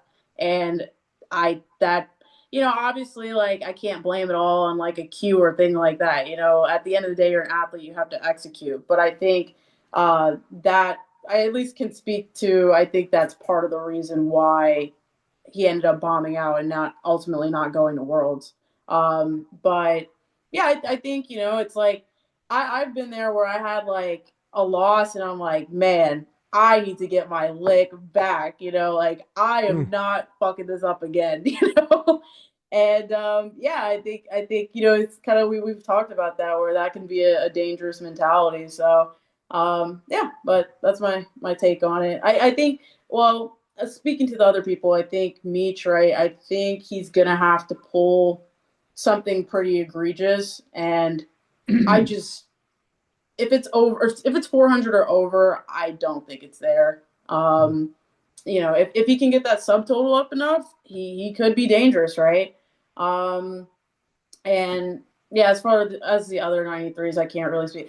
I will say this, in the argument of like gatekeeping versus posting your training, I kind of come with the assumption that if you aren't posting at all, I feel like, that's kind of sus. Like, it's some people like to leave it up to the element of surprise, and that's great and all, but if you're not giving us anything to work with, and you're just saying, oh yeah, I'm going to be in Dubai, I don't know about that. It's like overconfidence to compensate. So Delaney's selling real estate right now. He has no time for that. But if you so it is defense. What I do love is you just posted a caption today, Janee, and I'm paraphrasing, but it's something to the effect of, I don't need to gatekeep because you're getting clapped anyways. And it was like something to that effect. I'm like, oh, God damn, that's fire. Isn't that the most fire? Like, here it is. Do it, whatever. I'm a fan. You're getting clapped. Go but, ahead. Because at the end of the day, I'm going to load up whatever I need to pull for the win, if it even comes to that. My goal is to win on second pull, but we'll get into that later. I was going to say, save it. We're getting into it. I love it. Rory, you were going to say something there, sir?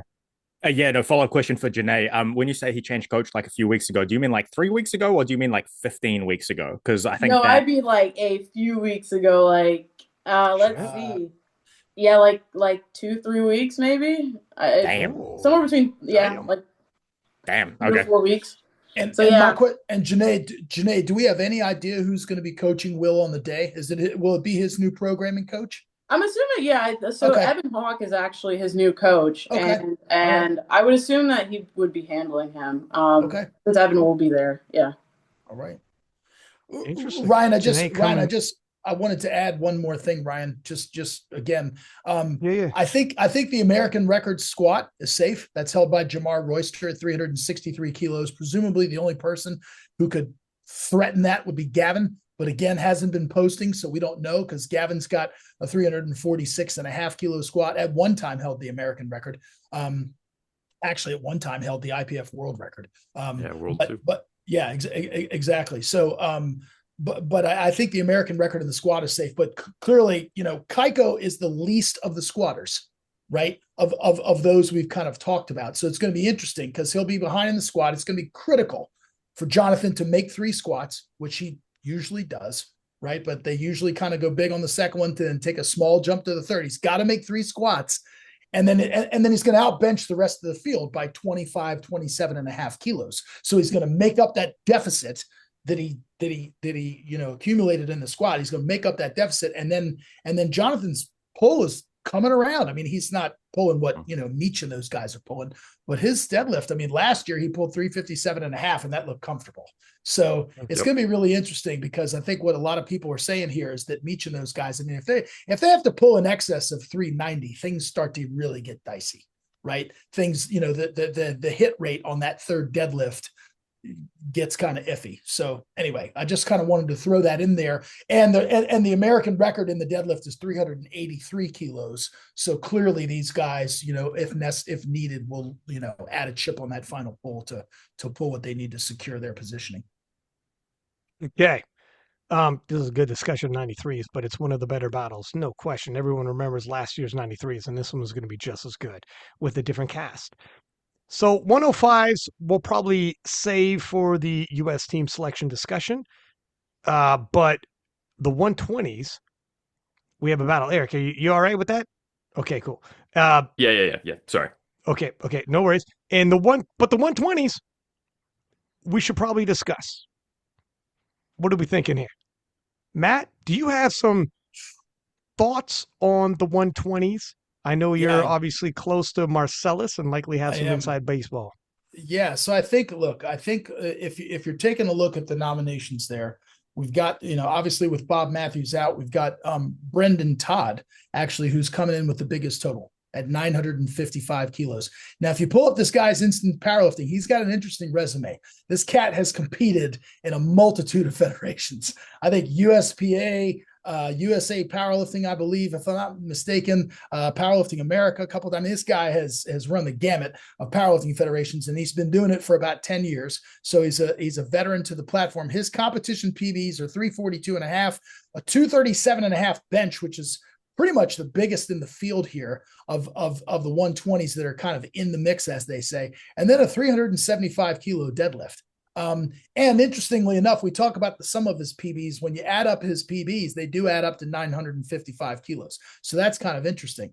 I think I saw him pull a 340 kilo deadlift. I believe it was. That was back on February 23rd. I think his bench is coming along. If I'm not mistaken, I haven't seen any squats that he's been posting unless anybody has. I got some I can add a little bit there. Okay. So yeah, deadlift 338 times 2, so a double on February 23rd. His squat, he just posted actually today, 375. And his comp best 342 and a half. I don't know Yeah. what the hell. That is That's so far Well- above his comp best. Talk about Well, a game. in that comp, Ryan, I saw a video of this. He went up to 357 on his third and actually smoked it. And he got red lighted on 2-1 for depth. So, and it's not one of the ones where you're like, yeah, clearly missed it. Right. So, you know, and that was the same meet he deadlifted 375 afterwards. So he did that heavy squat, pretty big jump, smoked it, and then went on to pull 375. So there's room. That 955 total, I don't think represents his strength. I would say, so you would say he's a dark horse, but he's freaking got the biggest total. But the least unsung, he's an unsung contender due to the different federations, and we're just not the exposure to the powerlifting American, the big following. But yeah, he's a front runner possibly. He also benched 220 for a triple. Yeah.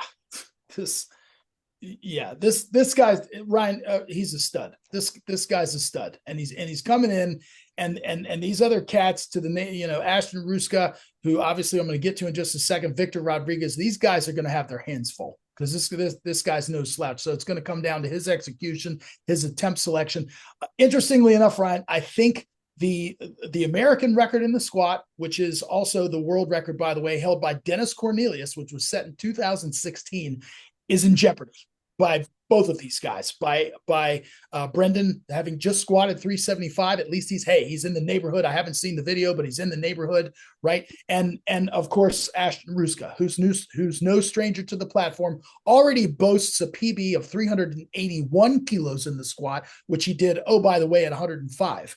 So this is Ashton's introduction to the 120s, unless I'm mistaken that he's done a meet where he just didn't cut or what have you, where actually I think at USAPL Nationals he was in the 110s, but effectively 120s. I spoke to Marcellus. Ashton's feeling great. Without question, his goal is to win. They're going to be going after, like I said, presumably that American record / world record in the squat. He's out to prove. Haven't seen a lot of his bench, but what I have seen is on the uptick. And he's out to prove that his bench is much better than what we saw at SPD Austin, much better than what we saw previously at Sheffield. Obviously, as you know, if you follow Ashton, working back from that pec injury, and he hasn't posted a lot of top-end deadlifts, but Marcellus said his deadlift is really, really strong.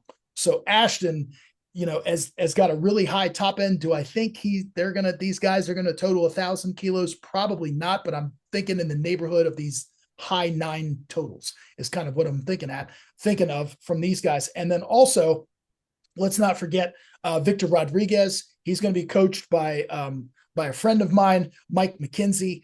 He's the last time you saw him, Ryan, was at SPD Austin, where he essentially got into that deadlift battle, if you recall, with Bob Matthews. And this guy pulled 395 kilos. So he's got a humongous deadlift. The American record in the pull is Bob's. So presumably that's going to be in play because it's only 395, say only. It's 395.5. And so Victor is going to be right there in the mix. He's got a total of 930. So presumably, I think we're looking at those three with maybe Reagan Henderson on the outside, looking in just a bit. I'm nominated with the 920 kilo total. I will be coaching my good friend and colleague and legend in the game, and Mike Touchier, who's looking forward to making the trip from Belgium. And so I don't know. This is going to be a really exciting day, but I think we're in for some fireworks from some names that some people may not used to be hearing and seeing on a national stage. So Brendan, sorry, it's 372.5, not 375. Not that that's a big difference, obviously, but okay. Yeah. Not that's going to change everybody's picks at 2.5 kilos off a squat, but still, right. Rory's like, that changes everything, and I need 5 minutes to gather my thoughts because you come with a scouting report that's falsified, and now everything's, anyways. Eric, what are you thinking, sir? There's more context to Brendan Todd, and I'll explain why I actually have him as my pick. Shit, he has competed. Here we go. Yeah. He has competed as a 120 before. It was in 2023, and he weighed in around 113 to 114.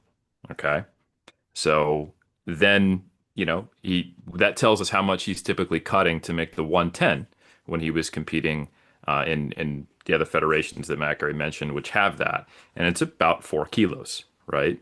So he weighed in at his meet, the New Jersey champs, that got him that 955 total. That was on a 2-to-1 call on a 15-kilo jump that could have been 970, 8 for 9 at 119.3. And I don't think that was actually him cutting. So he's coming up, and that was a half a year ago, right? He's coming out of the juniors into the open, moving up a weight class, and is making a lot of lifts and looks incredibly strong in training. I think we might see like a 980 from this guy. Wow. I think the question here is how much has Ashton Rushka's bench press recovered? Because, and I think I've heard rumblings from none other than the Swolefessor himself that Ashton's looking good. So I think it'll be up.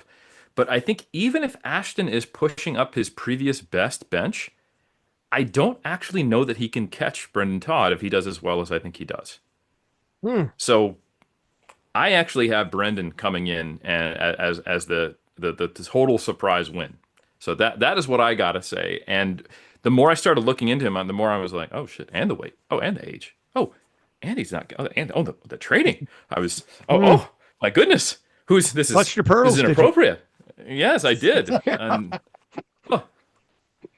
And I was wearing the real one, so I felt quite endangered when I saw that squat, 372. No, so that's my prediction. It's not what I anticipated. I thought I was going to come in here and say, yeah, Ashton's looking good, his pec's coming back, but then I couldn't make the math work for Ashton based upon the data I have to where if Brendan Todd has a pretty good day that he might be out of reach. And that's saying something because Ashton is a phenomenal lifter. I think it'll be an amazing battle to watch. But I'm actually giving the edge to Brendan. Janee, we got Matt saying Ashton. We got Eric saying Brendan Todd is going to surprise everybody. And this can happen. Look at Avery Jackson did last year. Comes from these other federations, claps everybody who was a mainstay in the new Fed. Which way you swinging here for the 120s? I'm going to be honest. I don't like making decisions without data. And I feel like I don't have enough data. I know we pulled you in early. I hate to say it, but I just was not interested enough in the 120s to be like, yeah, let me see what these guys are doing. I know, such a shame, but no worries. I mean, yeah, I mean, I don't really know what to say. I'm going to be honest with you. So, go with your gut. I'm always down for a good rookie. So I'll go Brendan. There it is. Here's the thing. I'll be honest with you, judging off of the fantasy league, and people love to rub it in our faces, judging off the fantasy league, going with your gut sometimes gets you right past Matt Gary, Eric Helms, Rory Lynch anyways. It's crazy. So then you can do all the research you want, crunch all the numbers like we did, and you coming in here and be like, I'm going to say this, fuck it. You're probably just as right. Yeah, that woman, they say a woman's intuition is never wrong. A woman's intuition. So, hey. I just want to point out, when you talk about fantasy league rankings and there's like a 90 place disparity, you can't just say the names right next to each other. I'm just saying, come on. Right. You need a little dialogue in between those two. That's fair. Yeah, come on. Rory, what are your thoughts?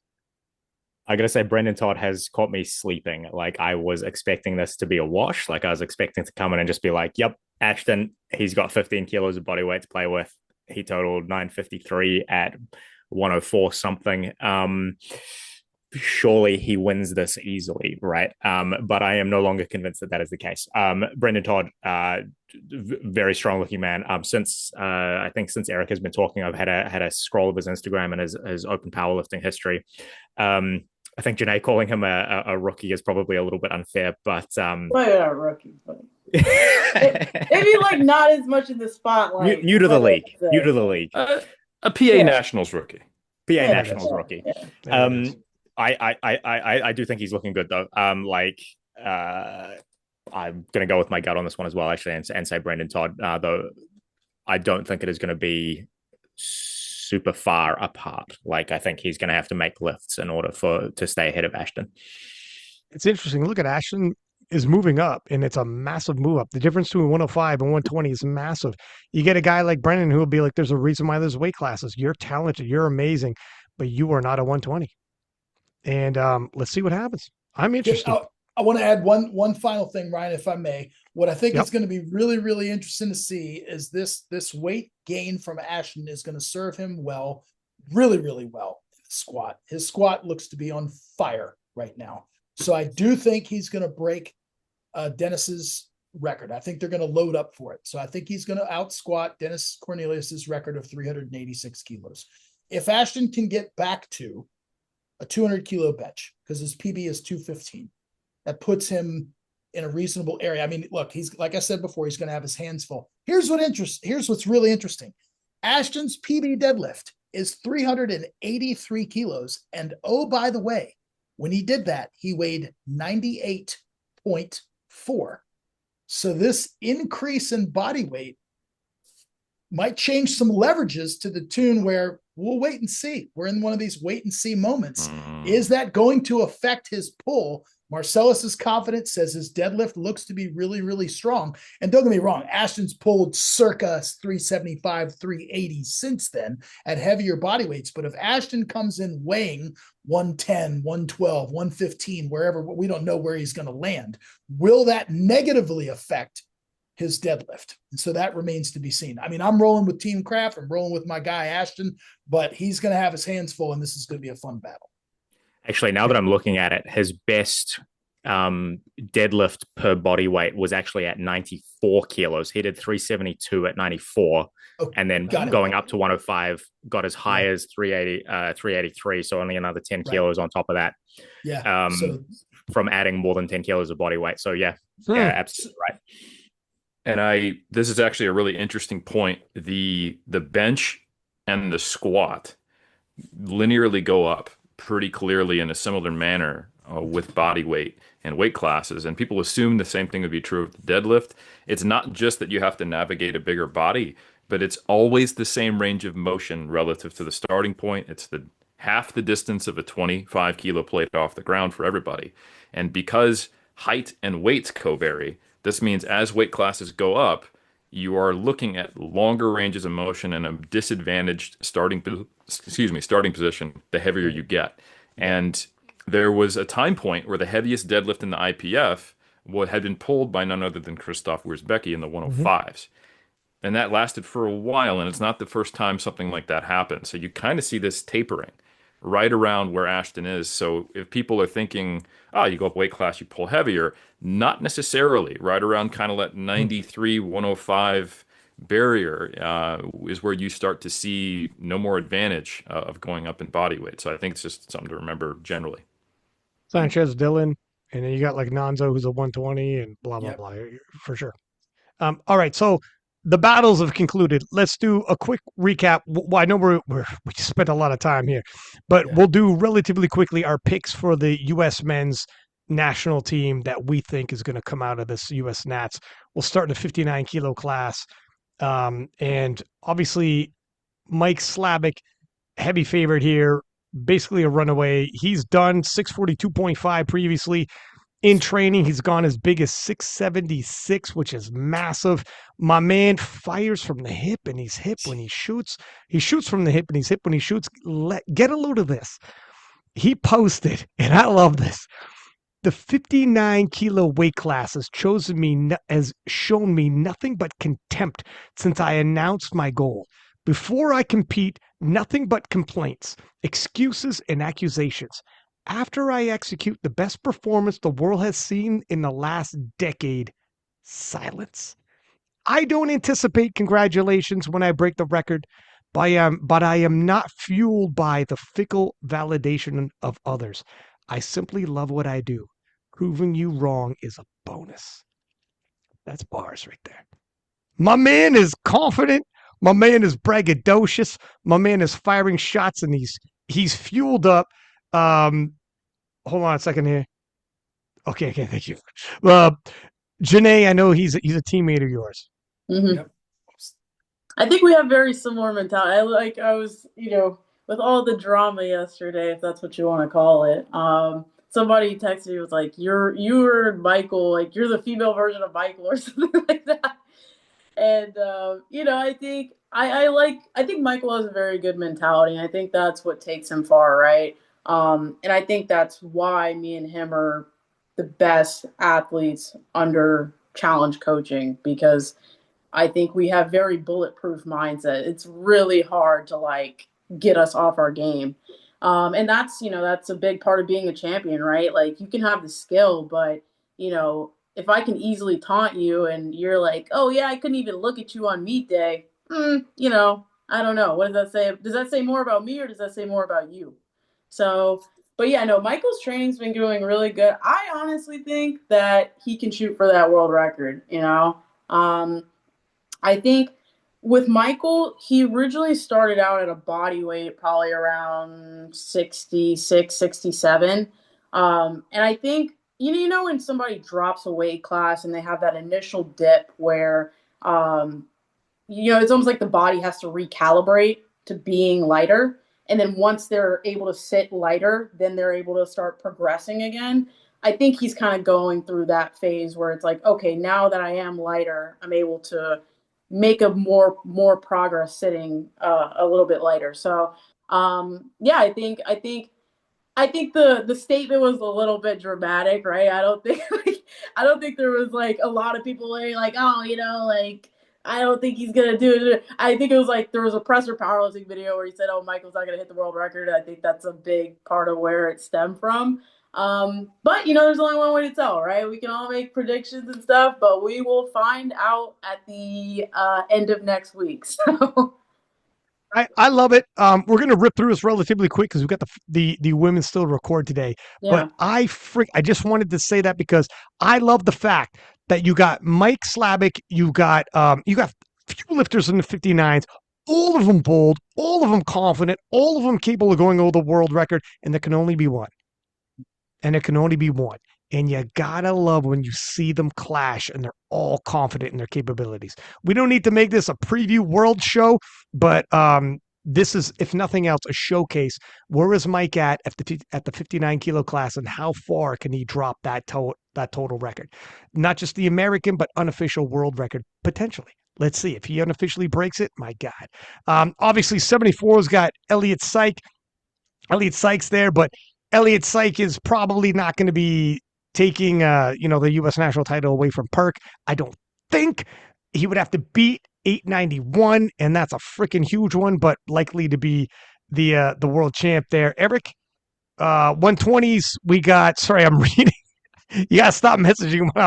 And we got 120s and Jesus Oliveras, who's looking phenomenal, but doesn't look like his training is eclipsing what we saw leading into SBD Austin. So I'm not entirely sure we're going to see a bigger total than we saw at SBD Austin, but regardless, he's a runaway favorite, and we'll see what he does, and potentially at the World Championship. But he's a solid lock here, and it would take a massive upset for anybody to beat him. All right, anything else we should throw out there? Did I miss any weight classes, by the way? No, sir. Okay. Thank you, friends, and for everybody listening, as per usual, please do subscribe, give us high ratings, and until next time, 6-pack Lapadat, 6 up, and we are out.